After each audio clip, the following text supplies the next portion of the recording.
respect na bino bandeko. Bazola ngai de partout dans le monde entier.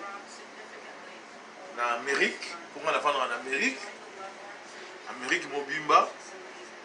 En Europe mobimba. En Océanie, en Afrique mobimba, en Congo mobimba. Message est à mon quoi. Donc mikolo ba news pour ba news ya logilo l'encre correcteur.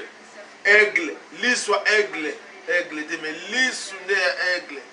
Pour ça ba info na biso ya ele mingi mingi na CPLAS TV et puis la Kalikin ezate ko chaka là c'est California Kinshasa donc Kalikin et puis dans c'est la bino de sous tomber du ciel TV donc on continue à tomber du ciel TV et puis Alex Ntima garçon mon boya bien au mon abisso ba news na biso yaza na DC Washington DC au mon ba news na biso donc Yuri Ngunza cliquez déjà wana Gimabungu connexion Chikinzi maman général connexion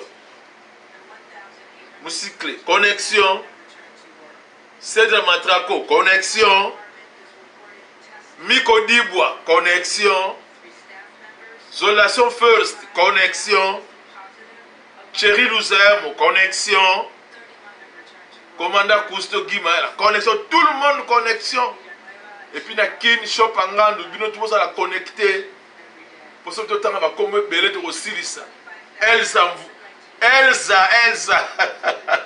connexion donc vous allez connecter la tombée du ciel pour yoga ba news la biso les cas aux États-Unis qu'est-ce qui se passe tout ça la nini nous les autres nini master les autres nini donc na suka wana boye ba na pesi bino loka sika tombé du ciel, il y a Alex Ntima.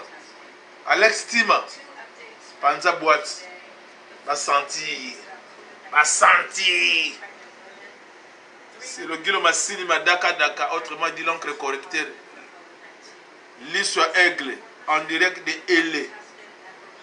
Break, sentir toujours. En direct.